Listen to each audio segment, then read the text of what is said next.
continuación, la entrevista de Cabildeo TV.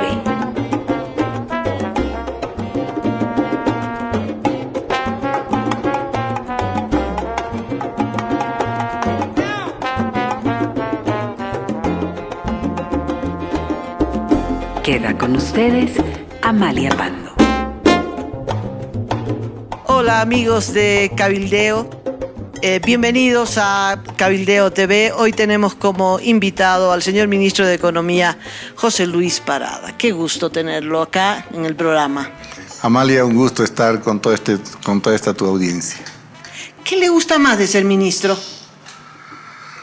Bueno, yo creo que servir al país, tratar de dar toda la experiencia que he tenido desde joven como profesional, primero en el exterior y después más de 23 años en la gobernación, prefectura y Cordecruz, en Santa Cruz, y haber trabajado también aquí en La Paz en varios ministerios y también en lo que es la vicepresidencia. ¿Pero qué le gusta? Yo creo que... Las sirenas, los policías que lo cuidan. No, yo creo que lo que uno disfruta... tiemblan. No, lo que yo creo que uno tiene que disfrutar es el servir a su país. Mi padre siempre decía, y esto también me lo dijo un doctor cuando empezaba a trabajar en Honduras, un día yo anotaba unas cosas y me dice, ¿qué estás haciendo? Bueno, me dice, voy a ver cuánto ahorro este mes. No te preocupes de cuánto ahorras este mes. Preocúpate de que te guste tu trabajo y te va a ir bien. Entonces, ese es el concepto que tiene que tener toda persona en toda actividad que realiza, porque yo no me siento tranquilo estando en un trabajo que no lo disfruto. Algo que le quita el sueño es ministro de Economía, en un momento muy difícil.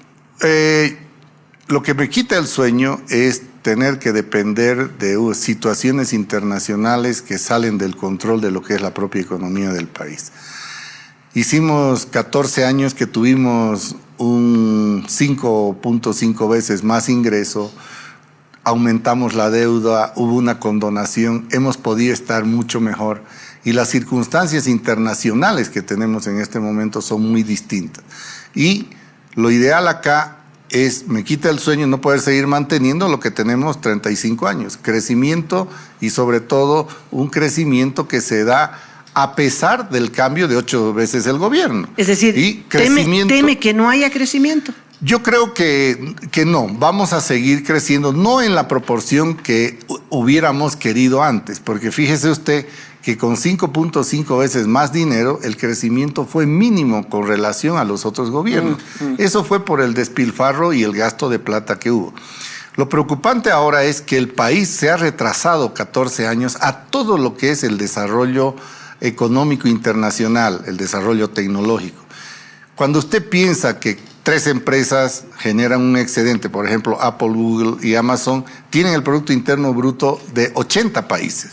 Y nosotros todavía estábamos pensando, mirando el espejo retrovisor, cómo llegaron los españoles, cómo descolonizamos. Creo que no miramos al futuro y creo que ese es el cambio para este país, el buscar nuevas alternativas y utilizar el potencial que tiene todas las personas profesionales y los bolivianos que existen. ¿Dónde no hay un boliviano exitoso a través de todo el mundo? Entonces, creo que esas barreras hay que irlas rompiendo y creo que eso es lo que hay que ver a futuro.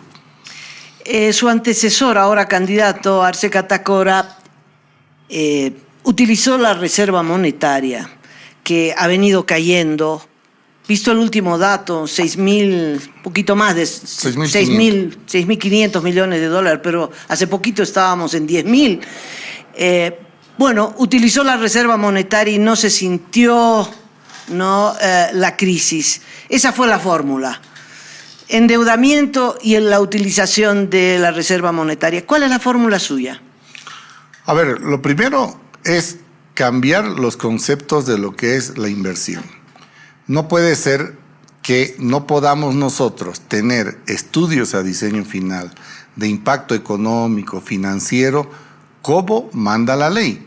Sencillamente hay que cambiar los conceptos de la forma de ejecutar los proyectos y cambiar el concepto político por criterios que son básicamente financieros en base a los mercados y sobre todo costos. Ministro, pero eso le va a tomar tiempo, eso será tarea del próximo ministro, el ministro que venga el 6 de agosto, no sé si seguirá usted, posiblemente sí, pero hasta el 6 de agosto.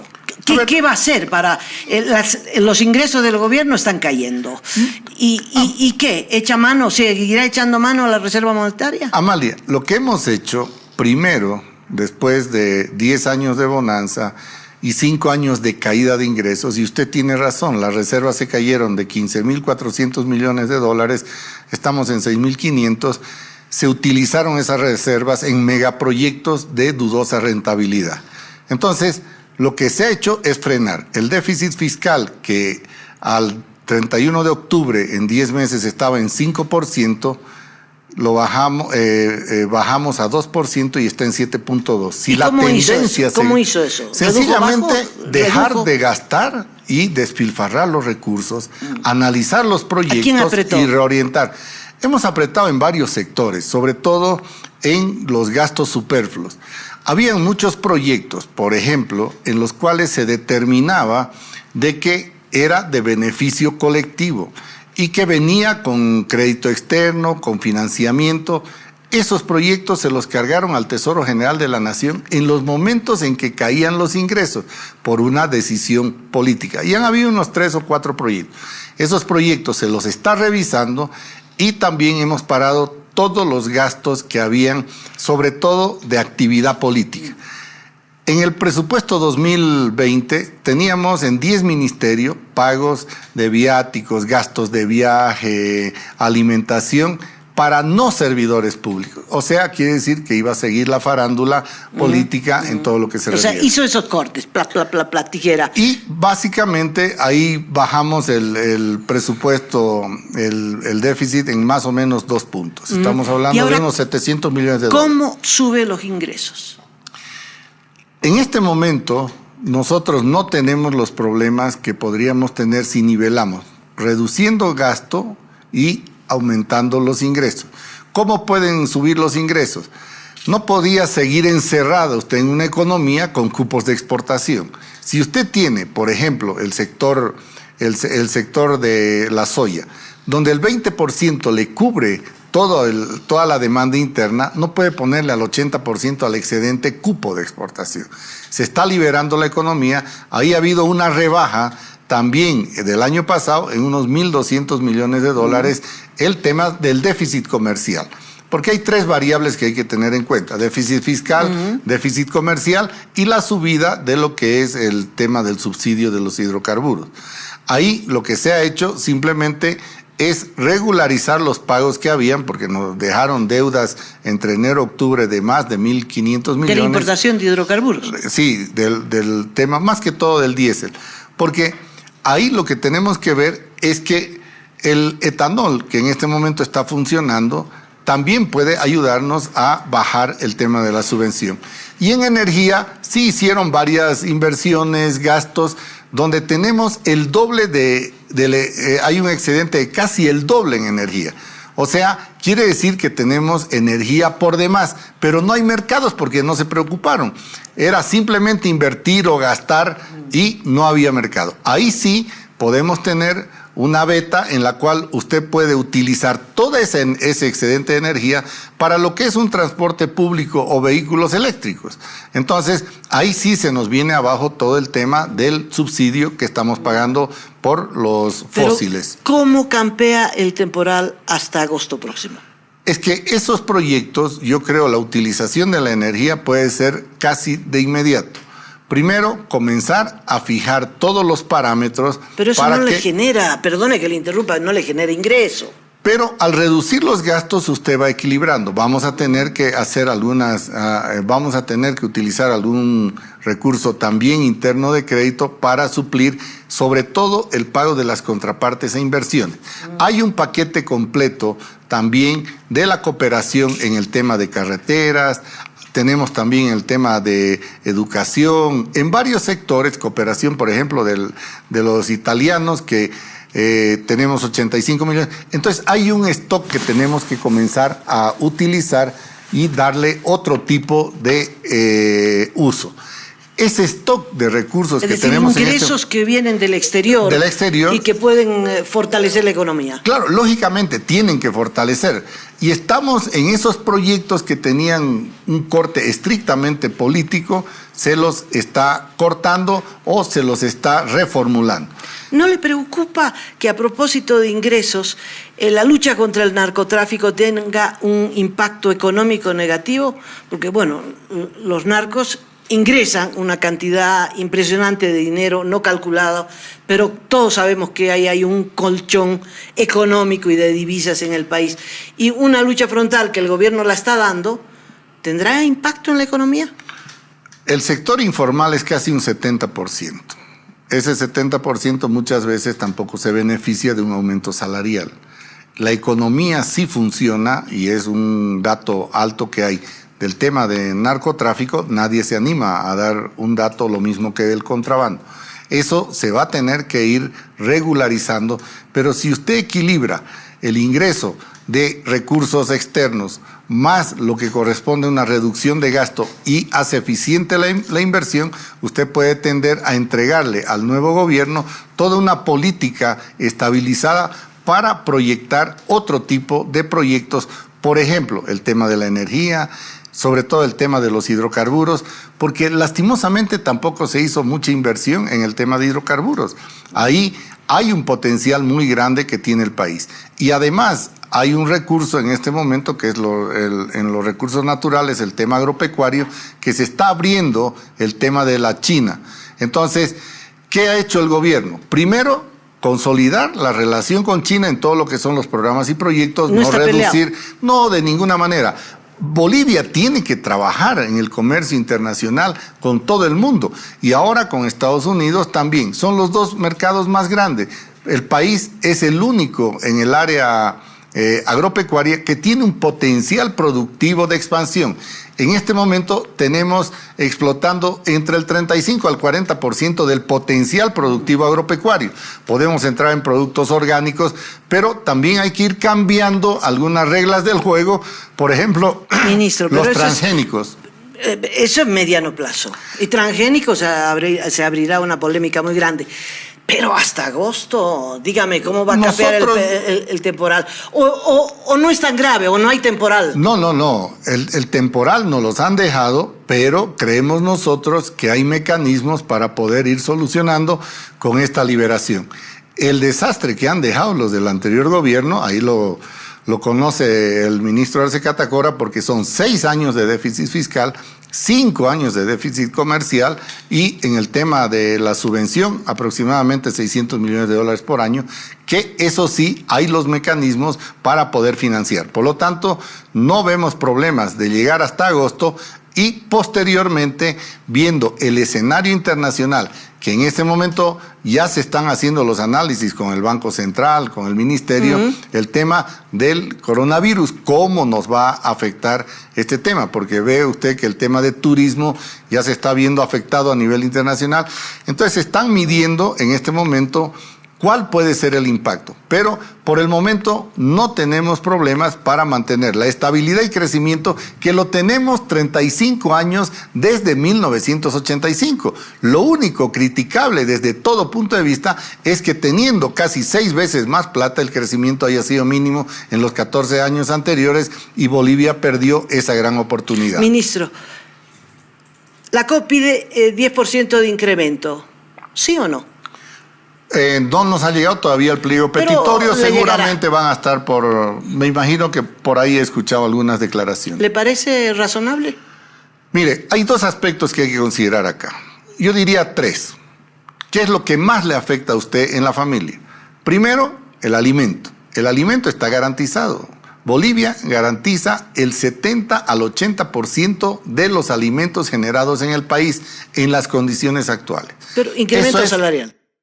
Voy al segundo punto para el tratamiento del incremento salarial.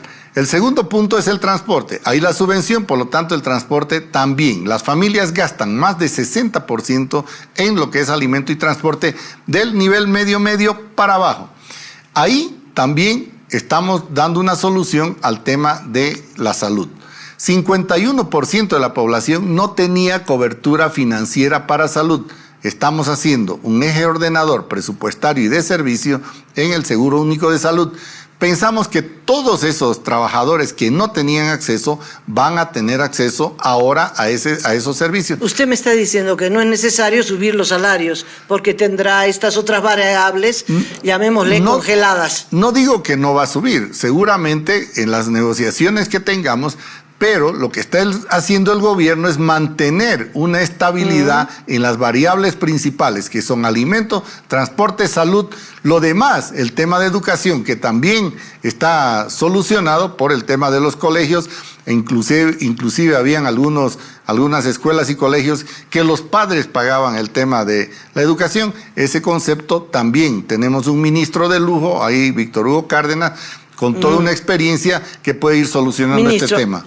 Respóndame rapidito porque se nos está acabando el tiempo. Le pregunto, ¿el dólar habrá alguna variación hasta agosto?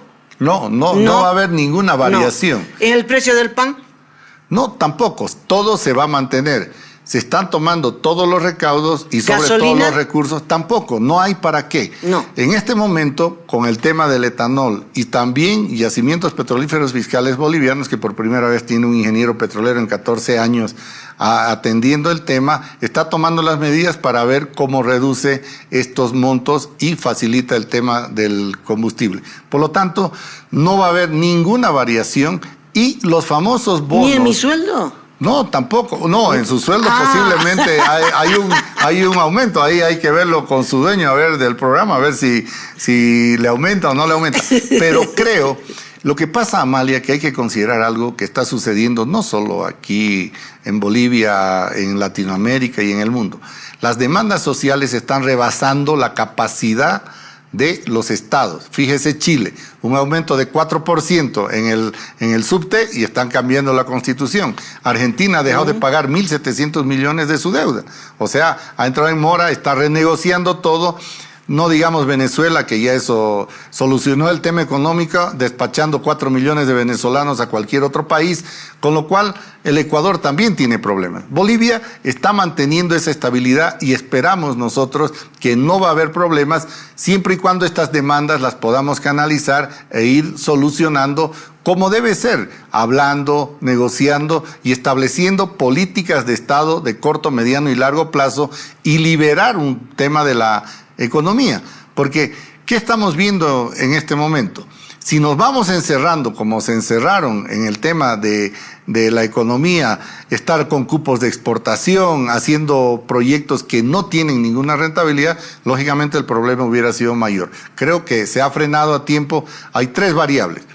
El déficit fiscal ha bajado, déficit comercial ha bajado, la inflación ha bajado porque fue 1,51 el año pasado, ahora está en 1,47. Por lo tanto, son indicadores que nos muestran de que vamos a poder seguir creciendo. Hemos fijado un 3.5 porque consideramos que mejor utilizados los recursos en programas, proyectos de inversión de impacto apreciable, creemos nosotros que la estabilidad se va a poder dar hasta agosto y de ahí en adelante será responsabilidad del nuevo gobierno. Pero este periodo de transición, lo que queremos y la instrucción de la presidenta Yanine Áñez es administrar responsablemente los recursos y no con la irresponsabilidad de los 14 años anteriores. O sea, usted duerme bien. Yo duermo bien. Bueno. Estoy tranquilo y el pueblo boliviano también debería dormir tranquilo. Tenemos un potencial muy grande, y hay que aprovecharlo, pero hay que dejar también que el sector privado haga su trabajo, darle las facilidades, no estarlo presionando, no estar buscando castigos, sino más bien incentivos para hacer mejor. Bueno, ministro, ha sido un gusto conversar con usted. Estaremos siguiendo el pulso económico y viendo que efectivamente estas palabras tranquilizadoras sean de verdad, se lleven a la práctica y que lleguemos al 6 de agosto con una economía si no rebosante de alegría, por lo menos bien tranquila. Amalita, usted y yo podemos estar tranquilos. Después del 6 de agosto tendrá que venir un gobierno que también será responsable y continuará aumentando lo que es el crecimiento, viendo las nuevas perspectivas, y siempre habrá buenos bolivianos que estarán dispuestos a servirle al país y hacerlo mejor cada día. Muchas gracias a ustedes por seguirnos. Nos despedimos hasta cualquier momento. Gracias, ministro. Gracias, Amalita. Esta ha sido una producción de Cabildeo Digital. Puede visitarnos en YouTube, Facebook, Amalia Pando Cabildeo y en la web cabildeodigital.com.